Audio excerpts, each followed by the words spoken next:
26ஆம் அதிகாரம் 27ஆம் வசனம். யாராவது ஒருவர் சத்தமாக வாசிக்கும்படியாக கேட்பது. நீதிமொழிகள் 26, 27. படுகுழியை வெட்டுகிறவன் தானே அதில் விழுவான். கல்லை புரட்டுகிறவன் மேல் அந்த கல் திரும்ப விழும். படுகுழியை வெட்டுகிறவன் தானே அதில் விழுவான். ஒரு நிமிடம் கண்களை மூடி கர்த்தரை நோக்கி நாம் செபித்து நாம் செய்து கொடுக்கிற போவோம். நல்ல நாங்கள் துதிக்கிறோம், ஸ்தோத்திரிக்கிறோம். இந்த நாளிலும் சற்று நேரம் இந்த வார்த்தைகளை தியானிக்கும் போது இந்த வார்த்தை மூலமாக எங்களோடு பேசும், எங்களோடு பேசும். இந்த நேரத்தை ஒவ்வொருவருக்கும் மோட்சமாக்கிப்பார். நீ பேசும் ஆண்டவரை நாங்கள் கேட்கிறோம், இயேசுவை கேட்கிறோம். அன்புள்ள பிதாவே, ஆமென். அல்லேலூயா. கர்த்தருக்கு ஸ்தோத்திரம். சந்தோஷமா இருக்கீங்களா? சரி. எனக்கு நிறைய ஆப்சன்ட், என்ன காரணம் தெரியல. தொடர்ந்து லீவு வந்தாங்கன்னா நிறைய பேர் ஆப்சென்ட் ஆவாங்க, ஊருக்கு போவாங்க. ஆனாலும் பொதுவாக 2ஆம் ஞாயிற்றுக்கிழமை கொஞ்சம் அதிகமான ஜனங்கள் உண்டு, தெரியல. சரி, பரவாயில்ல. வந்திருக்கிற நீங்கள் நிச்சயமாக ஆசீர்வதிக்கப்பட்டவர்கள். அல்லேலூயா. ஏன்னா ஞாயிற்றுக்கிழமை என்பது 6 நாட்கள் நீங்க ஆண்டவருக்காக எந்த வேலையும் செய்வதில்லை என்றால் கூட 7ஆவது நாள் ஓய்வு நாள், கர்த்தர் அவருக்காக உண்டு பண்ணின நாள். அதை நாம் அவர்கள் அதிகமாக கவனம் பண்ண வேண்டும். குறிப்பாக ஆலயம் என்பது ஒரு கட்டளை, ஆண்டுடைய கட்டளை. ஓய்வு நாளை கர்த்தருக்காக ஆசீர்வதிப்பாயாக என்பது அவருடைய கட்டளை. அந்த பரிசுத்த நாளை நாம் தேவனுக்குரிய காரியங்களே நாம் அதை கவனம் பண்ணாவிட்டால் அதில் நமக்கு சில பிரச்சனைகள் உண்டு என்பதை நாம் மறந்துவிடக்கூடாது. ஆகவே ஆராதனை என்பது பெரிய ஒரு ஆசீர்வாதம். ஆகவே அந்த ஆசீர்வாதத்தை நாம் பெற்றிருக்கிறோம். இனி வரும் நாட்களே அநேக மக்கள் வந்து பெற்றுக்கொள்ள கர்த்தர் உதவி செய்வாராக. வாழ்க்கையிலே 2 காரியங்கள் நமக்கு மாறி மாறி வருகிறது. ஒன்று இன்பம், இன்னொன்று துன்பம். கொஞ்ச நேரம் அப்படியே சந்தோஷமா இருக்கிற மாதிரி நமக்கு அப்படியே நம்முடைய மனசு, நம்முடைய சரீரம், நம்முடைய சிந்தனை எல்லாம் அப்படியே மகிழ்ச்சியா இருக்கும். அப்ப பாத்தீங்கன்னா நம்ம உடம்புல ரொம்ப லேசா இருக்கும், ரொம்ப சந்தோஷமா இருக்கும். ஆனா பிசாசு அப்படி நிரந்தரமா சந்தோஷமா இருக்க விட மாட்டான். என்ன பண்ணுவான்? திடீர்னு ஏதாவது ஒரு பிரச்சனையை கொண்டு வந்து, ஒரு துன்பத்தை கொண்டு வந்து, ஒரு துக்கத்தை கொடுத்து அவன் கண்ணீர் விட வைப்பான். கண்ணீரும் சரி, மகிழ்ச்சியும் சரி, நம்முடைய வாழ்க்கையோடு அது ஒன்றியமைந்து விட்டது. அது இல்லாம வாழ்க்கை கிடையாது. ஒரு சிலர் நல்லா சிரிப்பாங்க, சிரிப்பு மகிழ்ச்சியான நிலைகள் வரும்போது சிரிப்பாங்க. ஒரு சிலர் துன்பங்கள் வரும்போது, துக்கம் வரும்போது அழுவாங்க. ஆனா அழாமல் இருக்கிற மக்கள் கூட உண்டு. எனக்கு தெரிஞ்சு சிரிக்காமல் இருக்கிற மக்கள் ஒரு சிலர் பாத்தீங்கன்னா நமக்கே ஒரு மாதிரியா இருக்கும். என்ன சொன்னாலும் சிரிக்கவே மாட்டாங்க. முகம் அப்படி இருக்கும், அப்படி ஒரு முகம் இருக்கும். அது அவங்களுடைய இயற்கை. ஆனா சிரிக்கணும்னு டாக்டர் சொல்றாங்க, சிரிங்க சிரிங்கன்றாங்க. ஆனா உங்க முகத்தை பார்த்தா நீங்க சிரிக்கிற மாதிரியே தெரியல. ஆண்டுடைய ஆலயத்துல எவ்வளவு சந்தோஷமான ஒரு நேரம் வந்து ஒரு 30-35 நிமிஷம் ஆண்டுடைய வார்த்தையை நம்ம கேட்க போறோம். எவ்வளவு மகிழ்ச்சியாக இருக்கணும். ஆனா உங்க முகத்துல ஒரு சோகம் தெரியுது, எனக்கு தெரியுது இங்க இருந்து. ஆனா எல்லாத்தையும் தூக்கி போடுங்க, சரியா? ஏன்னா கண்ணீர் நமக்கு நிரந்தரம் அல்ல. கண்ணீர் எடுத்து தவறும் இல்லை. சில நேரத்தில் சில பேர் சொல்லுவாங்க, இயேசுடைய பிள்ளைங்க நீங்க கண்ணீரே சிந்தக்கூடாது அப்படின்னு ஒரு போது சொல்லுது. அப்படி இருந்துச்சுன்னா இயேசு கண்ணீர் விட்டுருக்க மாட்டார். ஆண்டவர் வேற சொல்லி இயேசு கண்ணீர் என்று சொல்லப்படுகிறது. ஆகவே கண்ணீர் விடுவது பாவம் அல்ல, தவறு அல்ல. ஆனா கண்ணீர் விட்டு கொண்டே இருக்கவும் கூடாது. அண்ணால் அழுதால் என்று வேதத்தில் சொல்லுகிறது. ஆலயத்தில் வந்து அழுது விட்டு அதற்கு பிறகு அவர் எப்படி இருந்தார்? சுத்தமா இருக்கிற, சந்தோஷமா இருந்தார் என்று வேதத்தில் சொல்லுகிறது. ஆகவே அழுகே வரும். ஆனாலும் நிலைகள் மாறி நாம் என்ன பண்ணுவோம்? சந்தோஷமாய் வாழும் என்பதை மறந்துவிடக்கூடாது. ஆனாலும் இந்த உலகத்துல கண்ணீர் விடாத மக்கள் கல்லு மாதிரி நிக்கிறோம் பாருவாங்க இல்ல. சில நேரத்துல நீங்க மரணம் தான் அதை வச்சு நம்ம சரீரம் வைக்கும் போது பாத்தீங்கன்னா ஒரு சிலர் அப்படி இருப்பாங்க, தைரியமா இருப்பாங்க. ஆனா ஒரு சிலர் எதுக்குதான் அப்படி தொட்டோம்னா குட்டதுக்குதான் இருக்கும். ஒரு சிலர் என்ன நடந்தாலும் அழ மாட்டாங்க. ஆனா ஒரு காரியத்தை செஞ்சா கண்டிப்பா அழுவாங்க. இந்த உலகத்திலே அழாதவங்க கிடையவே கிடையாது. ஏன் தெரியுமா? எதற்கு அழுதாங்களோ இல்லையோ, வீட்டுல வெங்காயம் நறுக்குனா என்ன பண்ணுவாங்க? அங்க இருக்கிற எல்லாமே அழுவாங்க. அழுவாங்களா நம்ம அழகா? இது நம்மளுக்கு இருக்கவே முடியாது. நீங்க வீட்டுல வெங்காயம் பெண்கள் ஆண்கள் கூட இருந்தாலும் சரி, கண்ணீர் ஆட்டோமேட்டிக்கா வரும். எதுக்கும் அழாத ஒரு அழுவோம். ஏன் அழுவதாங்க தெரியுமா? அது ஒரு கதை. வெங்காயம் வெட்டும் போது ஏன் அழுகுறதுக்கு ஒரு கதை. நேற்று தான் இதை படிச்சேன். எனக்கு ரொம்ப சந்தோஷமா இருந்தது இந்த கதை. நான் பொதுவாகவே ஒரு கதையை சொல்லணும்னு நினைப்பேன். நான் வேற ஒரு கதையை ஆயத்தம் பண்ணி கொண்டிருந்தேன். ஒரு கதையை சொல்லி நாம செய்திக்குள்ளே போக வேண்டும் சொல்லி, அப்போ அழுகையும் இன்பமும் என்ற ஒரு டாபிக்கை நான் யோசிச்சு கொண்டிருக்கும் போது இந்த கதை எனக்கு ஒரு வந்து பார்த்து ரொம்ப இதுவும் நல்லாதான் இருக்குது.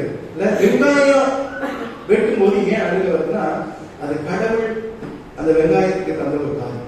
அதுதான் இன்னைக்கு நான் சொல்ல போறேன். நல்ல கவனிங்க. உருளைக்கிழங்கு, தக்காளி, வெங்காயம், இந்த 3 பேரும் நண்பர்கள். நல்ல 3 பேர் எங்க போனாலும் ஒன்னாதான் போவாங்க, ஒன்னாதான் வருவாங்க. ஒரு நாளைக்கு 3 பேர் பேசிக்கிறாங்க. ரொம்ப நாள் ஆச்சு, நம்ம குளிக்க போகலாம். சரி, கடவுள் இந்த 3 பேர் என்ன பண்ணாங்க, குளிக்க போறாங்க. உருளைக்கிழங்கு, தக்காளி, வெங்காயம் 3 பேர் குளிச்சுக்கிட்டு இருக்காங்க. அப்ப உருளைக்கிழங்கு மட்டும் ரொம்ப ஆழத்துக்கு செல்லாது. இப்போ தக்காளியும் வெங்காயம் டே போகாதுன்னா ஆழம் ரொம்ப அதிகமாங்க. அப்புறம் மூழ்கி போய் வேணாம் வேணாம் அது கேட்கல. ரொம்ப குஷி கண்டு கொஞ்சம் கொஞ்சமா உள்ள போயிடுச்சு. கொஞ்ச நேரத்துல உருளைக்கிழங்கு கடலுடைய அலையில அடிக்கப்பட்டு உள்ள இழுத்து போய் செத்து போச்சு. தக்காளி வெங்காயம் ஓன்னு அழ ஆரம்பிச்சிருச்சு. அழுகனா அப்படி ஒரு அழுக போச்சு, என் உயிர் நண்பர் ஒருத்தன் செத்து போயிட்டானே அப்படின்னு சொல்லி ரொம்ப அழுதுட்டு என்ன பண்ண முடியும், கண்ணை தொடச்சிக்கிட்டு சரி வா வீட்டுக்கு போகலாம் அப்படின்னு 2 பேரும் போயிட்டே இருந்தாங்க. போயிட்டே இருக்கும்போது நடந்து போயிட்டு இருக்கும்போது திடீர்னு ஒரு காரக்காக வந்து தக்காளி மேல ஏறி தக்காளி இறந்து போயிடுச்சு. உடனே வெங்காயத்துக்கு இன்னும் கஷ்டமா போச்சு. ஓன்னு அழுகு நிறுத்தவே இல்லை. என்ன நினைச்சு அழுகுனா, உருளைக்கிழங்கு செத்து போன போது 2 பேர் அழுகுறதுக்கு இருந்தோம். இப்போ என் நண்பர் தக்காளி இறந்து போயிட்டா நான் அழுதுகிட்டு இருக்கிறேன். ஆனா நான் இறந்து போயிட்டா எனக்காக யார் அழுவாங்க அப்படின்னு ஒவ்வொன்று அழ ஆரம்பிச்சிச்சு. இப்போ கடவுள் வந்து வெங்காயத்துல கேட்டா, ஏன்னா நீ விடாம அழுதுகிட்டு இருக்க, எனக்கு கஷ்டமா இருக்கு, நீ அழாத நிறுத்து அப்படின்னா. அப்ப வெங்காயம் சொல்லி, இல்ல உருளைக்கிழங்கு செத்த போது நாங்க 2 பேரும் அழுவோம், தக்காளி செத்த போது நான் அழுவேன், ஆனா நான் செத்து போனா யாரும் அழுவாங்க, எனக்கு கஷ்டமா இருக்கு, தயவு செய்து இதுக்கு நீங்க தான் உடைய சொல்லணும். இப்போ கடவுள் வெங்காயத்தை பார்த்து சொன்னார், கவலைப்படாத, நீ சாகும் போதுதான் உனக்காக எல்லாருமே அழுவாங்க அப்படின்னு சொல்லி வெங்காயத்துக்கு ஒரு ஆசீர்வாதத்தை போட்டுச்சு. அதனாலதான் வெங்காயம் ஒவ்வொரு வெங்காயத்தை நீ வெட்டி சாதனைக்கும் போதுதான் மனிதர்கள் என்ன பண்றாங்க, அழுதுகிட்டு இருக்காங்க. கதையில இருந்துச்சு. உண்மையாகவே ரொம்ப சந்தோஷமா இருந்துச்சு கேட்கறது. உண்மைதான் இருக்கு. இன்னைக்கு அழுகையோ சந்தோஷமோ நம்முடைய வாழ்வே அதை நாம் தவிர்க்கவே முடியாது. ஏதோ ஒரு காரியத்தினாலே நம்ம சந்தோஷமா இருக்கிறோம், ஏதோ ஒரு காரியத்தினால துக்கமாக இருக்கிறோம். ஆனா எதுவுமே இழந்தாங்க. நீங்க அதை புரிந்து கொள்ள வேண்டும். ஆண்டவருடைய பிள்ளைகளுக்கு சந்தோஷம் அவசியம். சந்தோஷமா இருக்க வேண்டும் என்று வேதம் சொல்கிறது. அதாவது பிலிப்பியர் 4:4 கர்த்தருக்குள் எப்பொழுதும் சந்தோஷமா இருக்கும். சந்தோஷமா இருக்கிறது மறுபடியும். ஆனாலும் சில நேரங்கள் எல்லாம் அழுகிறோம். அழுவது தப்பல்ல, ஆண்டவர் அனுமதிக்கிறார். யோபு அழுதான் என்று வேதத்தில் வாசிக்கிறோம். கதறி அழுதான், ஆண்டவருக்கு நன்றி செலுத்தி அழுதான் என்று வேதத்தில் வாசிக்கிறோம். ஆனால் அழுவது தவறல்ல, அதே நேரத்தில் அழுது கொண்டே இருப்பதுதான். ஆண்டவர் என்னோடு நல்ல ஒரு பாட்டு இல்ல. ஆமா, ஆண்டவர் நம்ம எதுவுமே சுமந்து போறாரு, தோல்வியை சுமந்து போகிறார். அதனால நீங்க இந்த உலகத்துல நீங்க எதை குறித்து கவலைப்படாதீங்க. உங்களுக்கு பிரச்சனை வர்ற மாதிரி இருக்கும், ஆனா தீர்வு கவலைப்படாது. ஹல்லேலூயா. ஆண்டவர் அப்படிப்பட்ட காரியங்களை செய்வார். சரி, இன்றைக்கு வாசிக்க கேட்ட 26ஆம் நீதிமொழிகள் 26ஆம் அதிகாரம் 27ஆம் வசனத்திலே அந்த வார்த்தையை நீங்கள் நன்றாக கவனிக்க வேண்டும். படுகுழியை வெட்டுகிறவன் தானே அதை நிலவுவான் விடுவான் என்று வேதம் சொல்கிறது. ஆண்டவருடைய பிள்ளைகள் ஒரு வித்தியாசமான வாழ்க்கையை நாம் வாழ வேண்டும். ஆண்டவர் மலை பிரசங்கத்துல நிறைய காரியங்களை சொல்லிட்டு 5ஆம் அதிகாரம் 44ஆம் வசனத்துல மொத்த மலை பிரசங்கத்தை அங்க கொண்டு வந்து வச்சுட்டார். என்ன சொல்றாரு வாசிங்க. 5:44 மத்தேயு 5:44 40 வசனம் சொல்லுகிறேன். நல்ல கவனிக்கும். இதெல்லாம் நம்ம ஈஸி கிடையாது. ஆண்டவர் ஈஸியா சொல்லிட்டாரு, ஆனா நம்மளால நிச்சயமா என்ன பண்ண முடியாது, அதை செயல்படுத்த முடியாது. யாரை சிநேகிக்கணும், ரொம்ப கஷ்டம் கிடையாது. உங்களை சிநேகிக்கிறவங்க நீங்க சிநேகிக்கலாம், அது முடியும். ஆனா சத்துருக்களை நீங்க எப்படி சிநேகிக்க முடியும்? சத்துருக்களை நீ வெறுக்காதீங்கன்னு சொல்லல ஆண்டவர். சத்துருக்களை சிநேகியுங்கள் அப்படின்னு சொல்றாரு. உங்களை சபிக்கிறவர்களை ஆசீர்வதிங்கள். அது ரொம்ப கஷ்டங்க. சபிக்க கம்மல் போவோம், ஆனா ஆசீர்வதிக்க மாட்டோம். ஆனா ஆண்டவர் சொல்ற நீங்க இதை செய்யணும், சபிக்கிறவர்களை ஆசீர்வதிக்கணும். அடுத்தது உங்களை பகைக்கிறவர்களுக்கு நம்ம நன்மை செஞ்சவர்களுக்கு நன்மை செய்யும். நான் ஆண்டவர் என்ன சொல்றாரு, உனக்கு தீமை செஞ்சவர்களுக்கு நீ என்ன செய்ய, நன்மை செய்ய சொல்றாரு. அடுத்தது உங்களை நிந்திக்கிறவர்களுக்காக உங்களை துன்பப்படுத்துவதற்காகவும் ஜெபம் பண்ணுங்க. நம்ம எவ்வளவோ ஜெபம் பண்ணணும். என்னைக்காவது உங்களை நிந்தித்தவர்களுக்காக உங்களை துன்பப்படுத்தினவர்களுக்காக அவங்க நல்லா இருக்கணும் நீங்க ஜெபம் பண்ணிருக்கீங்களா? அது நினைக்கவே மாட்டோம். என்ன ஒரு ஜெபம் பண்ணுவோம், அவங்க நாசமா போகணும் மேல ஜெபத்தை அப்படிதான் ஜெபம் பண்றோம். நம்முடைய வாயில சபித்தல் கூடவே கூடாது, வரவே கூடாது. துதித்தல் மட்டும்தான் ஆண்டுடைய பிள்ளைகள் வாயில் இருக்கணும், சபித்தல் வரவே கூடாது. ஆனா சில நேரங்கள் சபிக்கிறோம். சொல்றாரு நீங்க இதை செய்யணும், ரொம்ப கஷ்டமான காரியம், இதை செஞ்சீங்கன்னா ஆண்டவர் உங்களுக்கு பலன். ஆனா நீங்க இதெல்லாம் செய்யறதுனால நான் சொல்றது யாருக்கும் துரோகம் செய்யணும். அது பெரியவங்க சொல்லுவோம், எதிரிகளை நம்ம என்ன பண்ணிடலாம், மன்னித்து விடலாம், துரோகிகளை நம்பிக்கை விடலாம். இந்த லிஸ்ட் அப்படிதான். நீதிமொழி 26:27 படுகுழியை வெட்டுகிறவன் தானே என்ன பண்ணுவான், அது யாரும் கூட வைப்பான். யாருக்காக எந்த குழியை வெட்டுறானா, ஒரு குழியை வெட்டுறவன் அவனுக்காக வெட்டா வராது. மற்றவன் விழ வேண்டும் என்று யார் வெட்டுகிறானோ அந்த படுகுழியிலே அவனே விழுந்து மாண்டு போவான். வேதம் சொல்றார். இது சொன்னது யாரு? சாலமோன் ராஜா. சாலமோன் என்கிற ஞானி சொன்ன வார்த்தை. பொதுவாக நீதிமொழிகள் திருக்குறளுக்கு ஒப்பிட்டு, நீதிமொழிகளை திருக்குறளுக்கு ஒப்பிட்டு சொல்லுவாங்க. அது ரொம்ப அழகா நீதிமொழிகள்லாம் படிச்சீங்கன்னா அப்படியே ரெண்டு வார்த்தைக்கு அப்படி ரொம்ப அழகா வரும். இதுல இன்னைக்கு ரெண்டுமே அர்த்தம் ஒண்ணுதான். படுகொலை வெட்டுகிறவனும் கல்லை புரட்டுகிறவனும் ரெண்டுமே ஒரு அர்த்தம் தான். ஆனா படுகொலை வெட்டினாலும் சரி, கல்லை புரட்டினாலும் சரி, படுகொலை வெட்டுகிறவன் படுகொலையிலே விடுவான், கல்லை புரட்டுகிறவன் கல்ல அவனே விழுந்து சாப்பிடும். நாம மற்றவர்களுக்கு ஒரு தீங்கு செய்யக்கூடாது, அதுதான் இது. அப்படி தீங்கு செய்ய நீங்க நினைச்சீங்கன்னா அந்த தீங்கு எப்படி வரும் உங்களுக்கே தெரியும். வேறு சொல்கிறது, வினை விதைத்தவர்கள் வினையாடுவார், திணை விதைத்தவர்கள் வினையாடுவார். இது பாருங்க, நீங்க என்ன விதைக்கிறீங்களோ அதுதான் விதைப்பீங்க. நீங்க படுகொலை யாருக்காவது வெட்டணும்னு நினைச்சீங்கன்னா நீங்க அந்த படுகொலையில விழுந்து போவீங்க. நான் சொல்றேன், வேறு சொல்றேன். ஆண்டுடைய பிள்ளைகள் ஒரு வித்தியாசமான வாழ்க்கையை வாழும். உங்களை பார்த்து மற்றவர்கள் கற்றுக்கொள்ள வேண்டும். நான் போன வாரம் பேசும்போது கூட சொல்லுங்க, ஒரு சாட்சி உள்ள வாழ்க்கை ரொம்ப அவசியம். உங்களை உங்க குடும்பத்தின் மக்கள் மட்டும் பார்க்கல, ஊரே பார்க்கல. ஆண்டுடைய பிள்ளைகளை ஊரே பார்த்துக்கணும். நீங்க அதை வளர்த்துறீங்க. நிறைய நேரத்துல நம்ம குடும்பத்துல மட்டும்தான் நம்மளை பார்க்கிறாங்க நாம நினைக்கிறோம். ஆனா ஆண்டுடைய பிள்ளைகள் என்று நாம் மாறும்போது நம்மை இந்த ஊரும் சரி, ஊர் மக்களும் சரி, இந்த ஜனங்களும் சரி நம்மை பார்த்துக் கொண்டிருக்கிறார். நம் மூலமாக ஆண்டவரை அவரை அறிந்து கொள்ள வேண்டும். ஆகவே நமக்கு ஒருவர் யாரை எந்த தீங்கு செய்தாலும் அவர்களுக்கு நாம் தீங்கு செய்யக்கூடாது. நம்ம தீங்கு செய்யாம நன்மை செய்யறதால படல, அவங்களுக்காக என்ன பண்ண முடியாது, படுகொலிய நீ குழி வெட்டீங்கன்னா அந்த குழியை நீங்களே விடுவீங்க. இன்னைக்கு ஒரு 3 நபர்கள், 3 மனிதர்களை குறித்து இன்னைக்கு நான் சொல்ல போகிறேன். 3 பேர் ஒரு படுகொலியை வெட்டினாங்க மற்றவர்களுக்காக.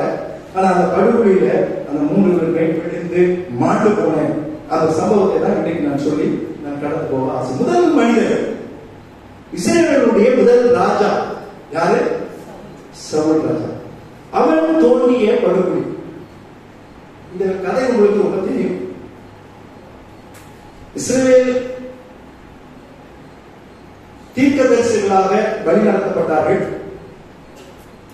ஆனா சாமுவேல் தீர்க்கதரிசிக்கு ஒரு பெரிய ஒரு இக்கட்டான ஒரு நேரம் அந்த தருணம் வந்து, இஸ்ரவேல் மக்கள் எங்களுக்கு ராஜா வேண்டும் என்று சொல்லி அவர்கள் மிகுந்த ஒரு துக்கமான ஒரு நிலைக்குள்ளே சாமுவேலை அவர்கள் வழி நடத்தினார்கள். வேற வழி இல்லாம சாமுவேல் என்ன பண்ணிட்டான், சவுல் ராஜாவை தெரிந்து கொண்டான். சவுல் ராஜாவை தெரிந்து கொண்டது ஆண்டவர் அல்ல, இஸ்ரவேல் மக்கள் தான் எங்களுக்கு ராஜாக்கள் வேண்டும். அது ஆண்டவருக்கு விருப்பமே கிடையாது, சாமுவேலுக்கு அது விருப்பம் கிடையாது. ஆனால் வேற வழி இல்லாம முதல் ராஜாவாகிய சவுல் ராஜாவை அந்த சாமுவேல் எடுத்துக் கொள்கிறார். அந்த சவுல் ராஜாவுடைய வாழ்க்கையில ஒருவனுக்கு விரோதமாக, அவன் பெரிய ராஜா, ஆனா ஆண்டுடைய மனிதராகிய தாவீதுக்கு விரோதமாக அவன் படுகொலியை வெட்டுகின்றான். இந்த சம்பவம் உங்களுக்கு நீங்க வீட்டுல போய் படிச்சு பாருங்க. சம்பவங்களை நீங்க படிச்சீங்கன்னா ரொம்ப நேரம் ஆகும். 1 சாமுவேல் 18ஆம் அதிகாரம் 25ஆம் வசனத்தை மாத்திரம் யாராவது ஒரு வாசிங்க. 1 சாமுவேல் நான் எடுத்துக்கிறேன். 1 சாமுவேல் 18ஆம் அதிகாரம் 25ஆம் வசனம் இப்ப வாசிக்கலாம். அப்பொழுது சவுல்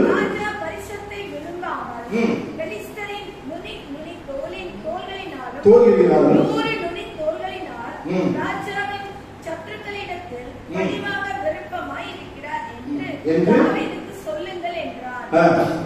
நல்ல கவனிங்க. இங்கதான் முதலாக சவுல் ராஜா தாவீதுக்கு ஒரு பெரிய படுகொலை விட்டார். என்ன நினைக்கிறான்? தாவீதை பெலிஸ்தரின் கையினால் விழ பண்ணுவதே அவருடைய எண்ணமாய் இருந்தது. தாவீதை எப்படியாவது கொண்டு போட வேண்டும். ஒரு ராஜா சவுல். தாவீது சாதாரண ஒரு மனிதன், ஆடு வைத்துக் கொண்டிருந்தவர், பெரிய மனிதர்லாம் கிடையாது. ஆனா சவுலுக்கு எண்ணம் தாவீதை கொண்டு போட வேண்டும். அதுக்கு முந்தின நீங்க வசனங்கள்ல நீங்க வீட்டுல போய் படிச்சு பாருங்க. 11ஆம் வசனத்துல சவுல் தாவீதை சுவரோடு சேர்த்து உருவ குத்தி போடுவேன் என்று ஈட்டியை என்ன பண்றான்? அவனே எரிந்தான் என்று வேதம் சொல்கிறது. சவுல் ராஜா ஈட்டியை எரிந்து தாவீதை கொல்ல பார்க்கிறான். ஒருவரை தாவீது விலகி 2 தரம் அவனை தப்பினான் என்று வேதம் வாசிக்கிறது. தாவீது தன்னுடைய திறமையினால தப்பிச்சா நினைக்கிறீங்களா? சவுல் ராஜா சாதாரண ஆள் கிடையாதுங்க. வில்வித்தையில் தேடினவன். அவன் ஈட்டி எறிகிறானா எப்படி எறிவான்? கரெக்டா எறிவான். நீங்க பார்த்துருப்பீங்க. ஈட்டி எறிதல், வில் விடுதல், நீங்க போட்டிலாம் வைப்பாங்க. நீங்க ஒரு நாளைக்கு போய் ஒண்ணு இல்லைங்க, பீச்சில் போய் ஒரு அம்பு ஒன்று கொடுப்பாங்க. அந்த அம்பு வில்லு கொடுப்பாங்க. கொடுத்து நீங்க அடிச்சு பாருங்க. அவ்வளோ பெரிய போர்டு இருக்கும். அந்த போர்டுல கூட என்ன பண்ணாது? அம்பு நான் போய் அடிப்பேன். மெல்லுக்கு ரொம்ப பிடிக்கும், அதான் அடிக்க சொல்லுவா. ஒரு 10 சான்ஸ் கொடுப்பாங்கன்னு நினைக்கிறேன், தெரியும், ஞாபகம் இல்லை. ஆமா, நான் ஒரு 2-3 வாங்கியிருப்பேன். 2 போர்டுல தான் வராது. அவ்வளவு புரி நான் அடிச்சா நான் அவ ஓரளவு அந்த சென்டருக்கு பக்கத்துல அப்படி இப்படி அடிச்சிருவா. பழக்கம் ஆயிடுச்சு அவருக்கு. நீங்க சவுல் சாதாரண மனுஷன் இல்லைன்னா, அவன் அப்படி குறித்தவராம எரியக்கூடியவன். அவன் குறித்தவரை எரிந்தும் தாவீது 2 முறை தப்பிக்கிறான்னா அதுக்கு காரணம் என்ன தெரியுமா? அடுத்த வசனத்தை வாசிங்க. கர்த்தர் தாவீதோடு கூட இருந்தார். எதை கரெக்ட் நினைச்சிருங்க? ஹல்லேலூயா. கர்த்தர் நம்மோடு இருப்பாரானா யாரும் நம்மை ஒன்றும் செய்ய முடியாது. இதெல்லாம் நடந்து உங்களுக்கு வீட்டுல போய் படிச்சுக்க ரொம்ப நல்லா இருக்கும். இவ்வளோ போராட்டம் தாவீதுக்கு. அதனால ஆண்டவர் தாவீதை பார்த்து என் இருதயத்துக்கு ஏற்றவன் என்று சொன்னார். தவறினா ஒரு ராஜாவாக இருக்கும் போது செய்யக்கூடாது, ஆண்டுடைய மனிதனாக அவன் செய்யக்கூடாத ஒரு பெரிய தவறை செய்தால் கர்த்தர் அவனை கண்டித்தார், தண்டித்தார். அதற்கு பிறகு அவன் மனிதனாக அவன் வாழ்ந்தான், ஆண்டுடைய மனிதனாக வாழ்ந்தான். கர்த்தர் சொன்னார் என் இருதயத்துக்கு ஏற்றவன். அப்பேற்பட்ட தாவீது கர்த்தர் தாவீதோடு இருக்கிறார் என்று சவுல் அறிந்த பிறகுதான் குழிப்பட்டார். அவன் அதுக்கு முன்னாடி அந்த எண்ணம் எப்படியாவது கொண்டு விட வேண்டும் என்ற எண்ணம் மட்டும்தான் இருந்தது. இப்போ குழி வெட்ட ஆரம்பிச்சான். நீங்க வீட்டுல பகுதியெல்லாம் கொஞ்சம் வீட்டுல படி. வேதத்தை நீங்க படிக்கலன்னா நீங்க சரித்திரங்களை அறிந்து கொள்ளவே முடியாது. ரொம்ப இன்ட்ரெஸ்டா இருக்கு.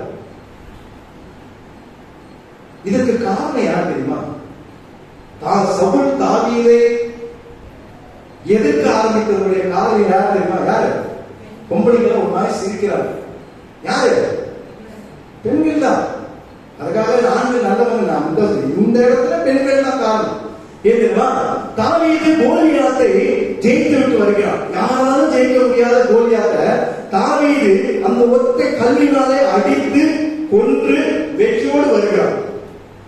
யாருக்கும் ஒரு பிரச்சனை இல்லை. பெண்கள் ஆரம்பிச்சாங்க. சவுல் கொன்றது 1000, தாவீது கொன்றது 10,000 போச்சு. சவுலுக்கு கோபம் வந்துச்சு. ஒரு ராஜா என்ன கீழே ஆக்கி ஒரே கோலியாத்தை கொண்டு வருகிற தாவீதை பெருமையாக பேசுகிறார்கள் என்று அது முதல் தாவீதை சவுல் எப்படி பார்க்க ஆரம்பிச்சாங்க? எதிரியா பார்க்க ஆரம்பிச்சான். அதனாலதான் இவனை நேரடியா சாய்க்க முடியாதுன்னு சொல்லிட்டு என்ன பண்றான்? படுகொலியை வெட்டுகிறான். படுகுழியை வெட்டுகிறவன் நானே அதில் விழும். நீங்க ஆண்டுடைய பிள்ளைங்க யாருக்கு விரோதமாக குழி வெட்டக்கூடாது. குழி என்பது பெரிய பெரிய சின்ன சின்ன காரியங்கள். நீங்க அவங்களுக்காக ஜெபிங்க, அவங்களுக்கு நன்மை செய்யுங்க, இதுதான் செய்யணும். ஆனா இங்க சவுல் என்ன பண்றான், எந்த ஒரு அவனே தீர்மானம் பண்ணிக்கிறான், எப்படி இந்த பெலிஸ்தர் கையினாலதான் தாவீதை கொலை பண்ண வேண்டும். நீங்க அதை போய் பண்ணா தன்னுடைய மகளை தான் கொடுக்குறான். நீங்க பார்த்தா கேட்டு படிச்சு பாருங்க. மீகாலை கட்டி கொடுத்து அவனை தன்னுடைய இருக்க வச்சு அவனுக்கு எப்படியாவது சாய்த்து விட வேண்டும் என்று சொல்லி அவன் எவ்வளவோ பிளான் பண்றான், நிறைய பிளான் பண்றான் சவுல். ஏன் தெரியுமா, சவுலோடு இருந்த நல்ல பரிசுத்த ஆவியானவர் எடுக்கப்பட்டு அவனுக்குள்ள யார் வந்துட்டான், பொல்லாத ஆவி வந்துடுச்சு. ஆவியில பொல்லாத ஆவி இருக்குங்க, ரொம்ப ஜாக்கிரதையா இருங்க. நம்ம என்னவோ நல்ல ஆவி நமக்குள்ள இருக்கு நாம நினைச்சுக்கிட்டு இருப்போம், ஆனா நமக்கே தெரியாது. சவுல் அப்படிதான் நினைச்சான். ஆனா வேதம் சொல்கிறது சவுலுக்குள்ள பொல்லாத ஆவி வந்துடுச்சு. அது என்ன பண்ணிடுச்சு, ஆவியில வெட்டு அவன் கொள்வதற்காக படுகொலி வெட்ட ஆரம்பித்து. நடந்தது என்ன தெரியுமா, நான் ரொம்ப டீப்பா போக விரும்பல. நடந்தது என்ன, அதற்கான முடிவு என்ன? 1 சாமுவேல் 31ஆம் அதிகாரம், 1 சாமுவேல் 31ஆம் அதிகாரம் 2ஆம் வசனத்தை வாசிங்க.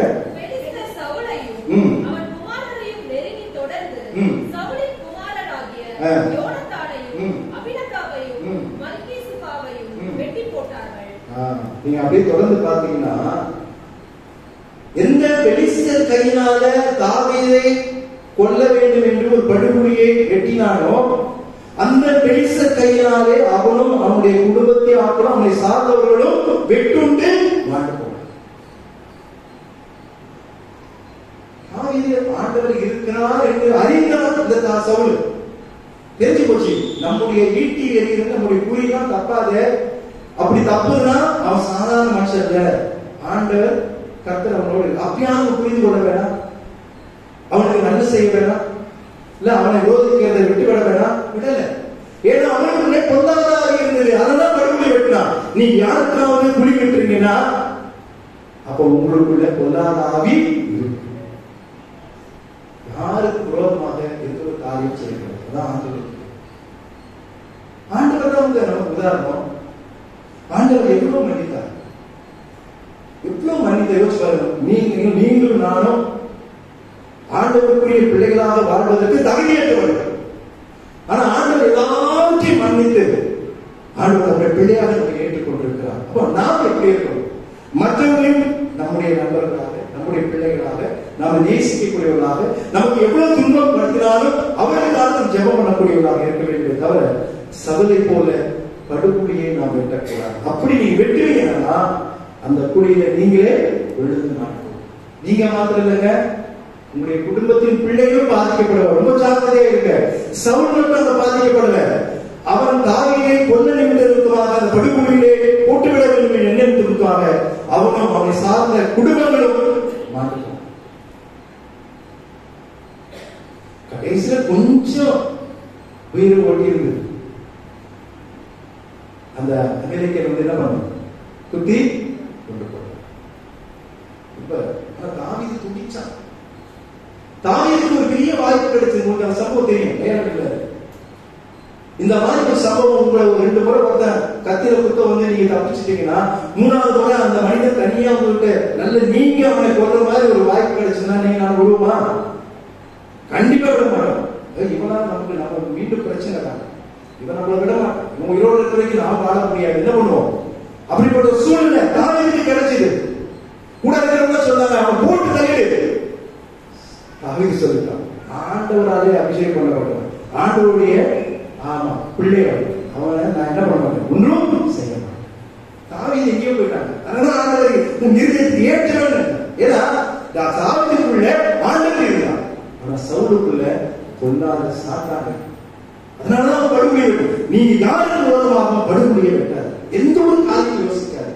நீங்க பெரிய பெரிய கூலியெல்லாம் வெட்ட மாட்டீங்க, சின்ன காரியம் கூட செய்யாது. அதுதான் ஆண்டுடைய பிள்ளை. மன்னிக்கணுங்க, 100 பேர் மன்னிங்க, 1000 பேர் மன்னிங்க, மன்னிச்சுக்கிட்டே இருங்க.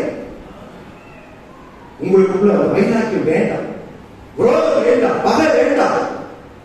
ஸ்நேகிங்க, எல்லாரையும் ஸ்நேகிங்க. உங்களை துன்பப்படுத்துவதற்காக ஜெபம் பண்ணுங்க, உங்களுக்கு தீமை செய்கிறவர்களுக்கு நன்மை செய்யுங்க. ஆண்டவர் கற்றுக் கொடுக்கிறது. ஆனா இங்க படுகொலி வெட்டின சவுல் அந்த படுகொலியை வாழ்ந்து முடிந்து போடும். குடும்பமும் போச்சு. அதற்கு பிறகுதான் தாவீது ராஜாவாகி முதலாக சவுல் தோன்றிய படுகொலியிலே அந்த சவுலே விழுந்து அவன் குடும்பமும் விழுந்து மாறி போனது. இரண்டாவதாக ஒரு மனிதன் ஆமான் தோன்றிய படுகொலி. ஆமான் என்கிற மனிதன் உங்களுக்கு தெரியும், எஸ்தர் புஸ்தகங்களிலே அது வருகிறது. எஸ்தர் ராஜாஜி பற்றி உங்களுக்கு எல்லாருக்குமே தெரியும். ஒரு அடிமையாக வந்தவள் ஒரு நிலையில அங்க என்ன ஆயிட்டான், ராணியாய் மாறிட்டான். எஸ்தர் ராஜாத்தி என்று சொல்லுவோம் இல்ல, ராணியாய் மாறிவிட்டான். அங்கே ராஜாவுக்கு அடுத்த ஸ்தானத்திலே இருந்தவன் தான் இந்த ஆமான் என்கிறவன். அகாஷ்வேரு என்கிற ராஜாவுடைய அடுத்த ஸ்தானத்தில் இருந்தவன் ஆமான். இவனுக்கு இந்த எஸ்தரும் சரி அவருடைய தகப்பனாகிய மொர்தெகாயும் சரி அவர்கள் அங்கே இருப்பது அவனுக்கு பிடிக்கல. பிடிக்கலன்னா நீ ராஜா இடத்துல போகணும். ஆமா, மொர்தெகாய்க்கு வரக்கூடாது. நீங்க அந்த சம்பவத்தை வீட்டில் போய் படிச்சு பாருங்க. இவன் தோண்டிய குழி என்ன தெரியுமா? ஆமா, மொர்தெகாயை கொன்று விடும்படியாக என்ன பண்ணான், தூக்கு மரத்தை அவன் வைத்தான் என்று எதிரே வாசிங்க. வாசிங்க எஸ்தர் 5:14 வசனத்தை யாராவது வாசிங்க. அப்பொழுது அவன் மனைவியாகிய எரேஷும் அவனுடைய சிநேகிதர் எல்லாரும் அவனை பார்த்து 50 முழ உயரமான ஒரு தூக்குமரம் செய்யப்பட வேண்டும், அதிலே மொர்தெகாயை தூக்கி போடும்படி நாளைய தினம் நீர் ராஜாவுக்கு சொல்ல வேண்டும், பின்பு சந்தோஷமாய் ராஜாவுடனே கூட விருந்துக்கு போகலாம் என்றார்கள். இந்த காரியம் ஆமானுக்கு நன்றாய் கண்டதினால் தூக்குமரத்தை இங்கே ஆமான் ஒரு குழி படுகொலியை வெட்டுகிறான். அது என்ன படுகொலி? தூக்குமரம். யாருக்கு? மொர்தெகாயை அதை போட வேண்டும் என்பதற்காக. இதற்கு யார் போன போறாங்க? அவருடைய மனைவி சிநேகிதர். இன்னைக்கு நீங்க மட்டும் படுகொலி வெட்டுறதுக்கு முடியாது. சில நேரத்தில் உங்களுக்கு துணைக்கு வருவாங்க, ஆட்கள் வருவாங்க, அதெல்லாம் பிசாசுடைய ஆட்கள் வருவாங்க. நல்லா இருக்கிற நம்முடைய உள்ளத்தை என்ன பண்ணுவாங்க, கெடுக்கிறதுக்குன்னு ஒரு கூட்டம் வரும். கூடவே இருக்கும், வெளியிலிருந்து வரும். ஒரு காரியத்தை சொல்லும் போது அதற்கு மாத்திரமாக நல்ல காரியங்களை சொல்லணும். ஆனா இங்க அவருடைய மனைவியும் சரி அவருடைய சிநேகிதரும் சரி இன்னும் பதமான இல்லாத என்ன சொல்லுவாங்க, ஏற்றுக்கிட்டாங்க சொல்லுவாங்க. அடிக்கடி அவனே எரிகிற தீயில எண்ணெய் ஊத்துறான் பாருங்க, அந்த மாதிரி பேசு. ஆமான் கோபத்தோடு என்ன நடந்தது உங்களுக்கு தெரியும்?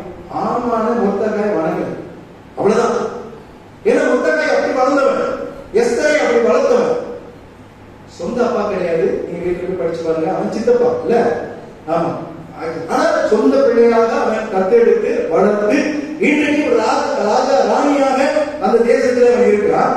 மொர்தெகாய்க்கு ஒரு பெரிய ஒரு ஸ்தானத்தை அங்க கொடுத்திருக்காங்க. இது ஆமானுக்கு பிடிக்கலவே ராஜா கிட்ட போய் எனக்கு பிடிக்கல சொல்லி காரியத்தை நீ வேற மாதிரி மாறி இருக்கணும். ஆனா ஆமா மொர்தெகாய் எப்படியாவது அவனை கொண்டு நிறுத்தி என்ன பண்ணணும், எப்படியாவது தூக்குல போட்டுன்னு சொல்லி ஒரு தூக்கு மரத்தை செஞ்சான். கர்த்தர் நம்மோடு இருக்கும்போது நமக்கு எதிராக எவ்வளவு பெரிய எதிரான சூழ்நிலைகள் வந்தாலும் ஆண்டவர் எல்லாவற்றையும் என்ன பண்ணுவோம், ஜெயமாய் மாற்றுவோம். ஹல்லேலூயா. ஆண்டவர் நினைச்சாங்கன்னா நம்மளை யாரும் தொடவே முடியாது. நீங்க அதை மறந்துடாது. ஒரு காரியம் நமக்கு நல்லதோ கெட்டதோ அது ஆண்டவருடைய அனுமதி இல்லாம நடக்கவே. அது மரணமாக இருக்கலாம், அது வியாதியாக இருக்கலாம், இல்லையா அதற்கு நன்மையான காரியங்களாக இருக்கலாம். எந்த ஒரு காரியமானாலும் சரி ஆண்டவருடைய அனுமதி இல்லாம தோழத்திலே இருக்கலாம். இந்த இடத்துல ஆமான் யாருக்காக அந்த படுகொலியை வெட்டினானோ அந்த படுகொலியிலே அவனே என்ன பண்ணான், விழுந்து போனான். அப்படிதான் வேதம் சொல்கிறது. எந்த மொர்தெகாயை தூக்கிலிட வேண்டும் என்று நினைத்தார்களோ அந்த மொர்தெகாய்க்கு நடந்தது தெரியுமா, அந்த ஆமானுக்கு நடந்தது தெரியுமா? வாசிங்க 7ஆம் அதிகாரம் 10ஆம் வசனத்தை வாசிங்க. அப்படியே ஆமான் மொர்தெகாய்க்கு ஆயத்தம் பண்ணின தூக்கு மரத்தில் ஆமானையே தூக்கி போட்டார்கள். அப்பொழுது ராஜாவின் மக்களும் சொல்லுங்க, எந்த ஆண்டுடைய மனிதனுக்கு விரோதமாக ஆமான் தூக்கு மரத்தை அவன் ரெடி பண்ணானோ ஆயத்தம் பண்ணினானோ அந்த ஆயத்தம் பண்ணின தூக்கு மரத்திலேயே ஆமானையே தூக்கி போட்டாங்க. யார் தூக்கி போட்டது? எந்த ஆமான ரொம்ப தூக்கி வச்சிருந்தாரோ ராஜா, அந்த ராஜாவே என்ன பண்ணான்? ஆமான தூக்கி தூக்கில போட்டு. நீங்க உங்களுக்கு விரோதமாக யார் என்ன செஞ்சாலும் நீங்க அவங்களுக்காக ஒன்றும் செய்யாது. விரோதமாக ஆண்டவர் உங்களுக்காக யுத்தம் பண்ணுவார். ஆண்டவருக்கு நம்ம யுத்தம் பண்ணா அந்த வெற்றி கிடைக்காதுங்க. ஆமா, ஆனா ஆண்டவர் நமக்காக யுத்தம் பண்ணாங்கன்னா அது ஒரு பெரிய வெற்றி. மொத்தக்காய் ரொம்ப அந்த தன்னுடைய ஜனங்களுக்காக ரொம்ப வைராக்கியம் உள்ளவன். ஒரு நிலையில ஆமான் என்ன பண்ணிட்டான்? அந்த ஜனங்கள் எல்லாரையும், யூத ஜனங்கள் எல்லாத்தையும், யூத குலத்தையே அழிக்கணும். ஆமானுடைய எண்ணமெல்லாம் இருக்கிறான். அதற்கு இந்த மொத்தக்காய் தான் தடையா இருக்கிறான். அவனை எப்படியாவது கொண்டு போட வேண்டும். கடைசியில ராஜா மூலமாக எழுதப்பட்டு விட்டது. யூத குலமே அழிய போகிறது. மொத்தக்காய் எஸ்தர் கூப்பிடுறான். ஆண்டவர் பெரிய போஸ்டர் கொடுத்திருக்கிறார். எப்படி நடக்கலாம் பாருங்க. நீங்க வீட்டுல போய் படிச்சு பாருங்க. நீ மட்டும் ராஜாக்களை பத்தி பேசலன்னா கர்த்தர் உன்னை சும்மா விட மாட்டேன் சொல்றான்.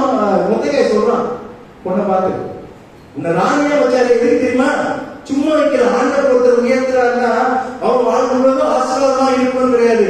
உன்னிமித்தமாக பல காரியங்கள் நடைபெற வேண்டும். அதற்காக தான் இந்த காரியம். இவன் யோசிக்கிறார் எப்படி? ஏன்னா ராஜா இடத்துல அனுமதி இல்லாம பேச முடியாது.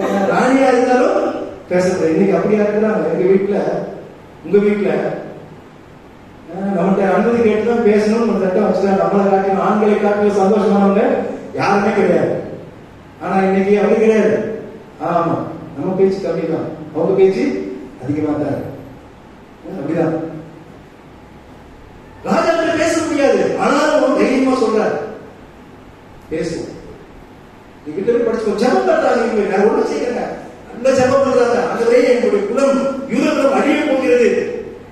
சூழ்நிலைகள் அழகா அப்படியே மாத்துறாரு, கொஞ்சமா மாத்தி. அதற்கு எஸ்தரும் மொர்தெகாயும் அவரோடு இருந்தவர்களும் ஆண்டவருக்குரிய காரியங்களை அதிகமாக செய்ய ஆரம்பிக்கிறார். நடந்தது என்ன? எவன் படுகொலை வெட்டினானோ அந்த படுகொலையில அவனே விழுந்து மாண்டு போனான். எந்த தூக்கு மரத்தை ஆமான் ஆயத்தம் பண்ணானோ அதிலே அவன் தொங்கினான் என்று வேதம் சொல்கிறது. யாருக்காகவும் நீங்க எந்த காரியமும் விரோதமாக செய்யாது. நான் படுகொலை என்று சொல்லி நீங்க பெரிய அப்படியே விரோதமா எதுவும் செய்ய மாட்டீங்க. சின்ன சின்ன காரியங்கள் உங்களுக்கே தெரியாது. ஆண்டவர் மன்னிக்க சொல்றாரு. இந்த மன்னிப்புன்ற வார்த்தையில தான் எல்லாமே அடங்கிருக்கு. நீங்க மன்னிக்கணும்னா குடும்பத்திலும் சரி, சமுதாயத்திலும் சரி, சபைகளிலும் சரி, ஆண்டுடைய பிள்ளைகளுக்கு நாம் எந்த ஒரு ஆசீர்வாதமும் பெறவே முடியாது. ஆண்டவர் மன்னிப்பை கற்றுக் கொடுத்து, மன்னிப்பு தான் நம்முடைய அன்பை வெளிப்படுத்தும். உங்களை சிநேகிக்கிறவர்களே சிநேகிப்பது பெரிதல்ல, உங்களை எதிர்க்கிறவர்களை நீங்க சிநேகிங்க. உங்களை துன்பப்படுத்துறதுக்காக ஜெபம் பண்ணுங்க. உங்களை பகைக்கிறவர்களுக்காக நீங்க என்ன பண்ணுங்க? என்ன பண்ணுவீங்க? நீங்க தான் பகைச்சிட்டு இருப்பீங்க. ஆனா மொர்தெகாய்க்கு விரோதமாக தூக்கு மரத்தை செய்து விட்டான். அந்த தூக்கு மரத்திலே அவன் விழுந்து கர்த்தர் அவனுக்காக யுத்தம் பண்ணார். ஆகவே ஆண்டவருடைய பிள்ளைகள் ஒருபோதும் யாருக்கு விரோதமாகவும் குழி வெட்டவே கூடாது. இங்கே சவுல் தோண்டிய படுகொலையிலே அவனே விழுந்து மாண்டு போனான். ஆமான் தோண்டிய படுகொலையிலே ஆமானே விழுந்து மாண்டு போனான். கடைசி ஒரே ஒரு மனிதனை குறித்து நான் சொல்லி நான் முடிக்கிறேன். யூதாஸ் என்கிறவன் தோண்டிய படுகொலை உங்க எல்லாருக்கும் தெரியும். எனக்கு தெரிஞ்சு இந்த உலகத்திலே போஸ்டிங்லே பெரிய போஸ்டிங் நான் நினைக்கிறது தெரியுமா? ஆண்டவருடைய சீஷன். ஆண்டவருடைய சீஷன் என்கிற ஒரு பெரிய ஆசீர்வாதம் எல்லாரும் கிடைக்கல. அங்க எல்லாருமே சீஷர்கள் தான். ஆனா ஆண்டவர் யாரை தெரிந்து கொண்டார்? எத்தனை பேர் தெரிந்து கொண்டார்? 12 பேரை தெரிந்து கொண்டார். அப்ப அந்த 12 பேர் எவ்வளவு விசேஷித்தமானவர்கள் யோசிச்சு பாருங்க. தெய்வத்திற்கு சீஷர்களாக இருப்பது. இயேசுவுக்கு 12 சீஷர்கள். அதுல ஒருவன் இந்த யூதாஸ். அவன் ஒரு குழி வெட்டான். இவர்கள் தான் மனிதனுக்கு விரோதமாக குழி வெட்டாங்க. ஆனா இந்த யூதாஸ் அதுக்கும் மேல போயிட்டான். வேதம் சொல்கிறது யூதாஸுக்குள் யார் புகுந்தார்? சாத்தான் புகுந்தான். வேதம் தான் சொல்லுது. அந்த வார்த்தை இருக்குங்க, யூதாஸுக்குள் சாத்தான் புகுந்தான். ஆண்டவருடைய பிள்ளைகள் சொல்லுவோம், ஆனா நம்மள யார் போடுவோம்? சாத்தான் போடுவோம். நமக்கு தெரியாது. நைஸா வரும். அதான் சொல்லி எவனை விடுங்களாம் ஒன்று யாரை போல சிங்கத்தை போல எவனை விடுங்களாம் ஒன்று வகை தேடி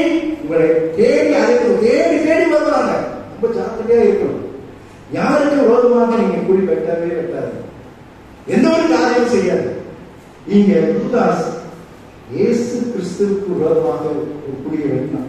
மத்தேயு சுவிசேஷம் 26ஆம் அதிகாரம் 14ஆம் வசனத்தை வாசிங்க. மத்தேயு 26 14ஆம் வசனத்தை வாசிங்க. பன்னிருவரில் ஒருவனாகிய யூதாஸ் காரியோத்து என்பவன் பிரதான ஆசாரியனிடத்துக்கு போய், நான் அவரை உங்களுக்கு காட்டிக் கொடுக்கிறேன். நான் அவரை உங்களுக்கு காட்டிக் கொடுக்கிறேன். நீங்கள் எனக்கு என்ன கொடுக்கிறீர்கள்? இது பாருங்க, இவனே போறாங்க. நல்ல புரிந்து கொள்ள வேண்டும். அவங்க யாருன்னு கூப்பிடுது. ஒரு சிலர் நீங்க யோசிப்பீங்க, இயேசு கிறிஸ்துவ எல்லாரும் பாக்குறாங்க, ஏன் அவங்களுக்கு தெரியாதா? ஏன் காட்டி கொடுக்கணும்? ஏன் முத்தம் கொடுத்து காட்டி கொடுக்கணும் அப்படின்னா, நீங்க ஒன்று புரிந்து கொள்ள வேண்டும். அந்த நாட்கள்ல எல்லாருமே தாடியோட இருப்பாங்க, ஒரே மாதிரி இருப்பாங்க. சீஷர்கள் சரி, டக்குன்னு நீங்க இருக்கல, இவங்க பிடிக்க போனது எப்போ? விடிய காலையில் வாசிக்கலாம். அப்ப மாற்றி பிடிச்சிடக்கூடாது. அப்போ அவங்களோட உண்டு உறங்கி எல்லா இடத்துக்கும் செல்ற சீஷர்களுக்கு நல்லா தெரியும். அதனால இவங்களுடைய யோசனை, எப்படியாவது அவங்கள ஒருவர் வந்து நமக்கு இவர் தான் இயேசுன்னு சொல்லிட்டா ஈஸியா நம்ம பிடிச்சிடலாம் அப்படின்னு ஒரு பிளான்ல இருக்கும்போது, அவங்க யாரும் கூப்பிடல, இவனா நான் அவரை உங்களுக்கு காட்டி கொடுக்கிறேன். அப்படி வாசிங்க. நீங்கள் எனக்கு என்ன கொடுக்கிறீர்கள் என்றார். அவர்கள்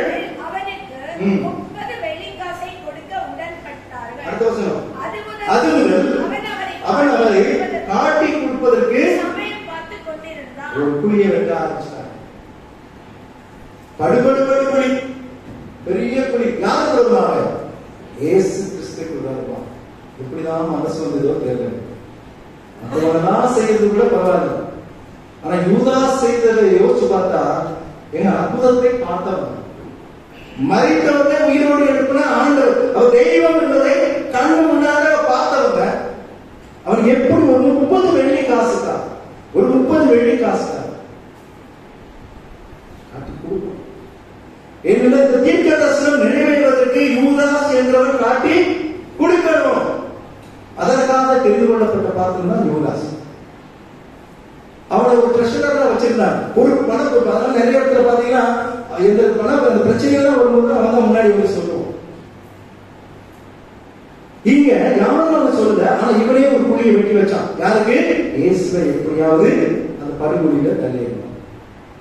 அவருடைய எண்ணம் என்னன்னா, இவர் தெய்வம், இவர் கடவுள், இவர் ஆண்டவர்.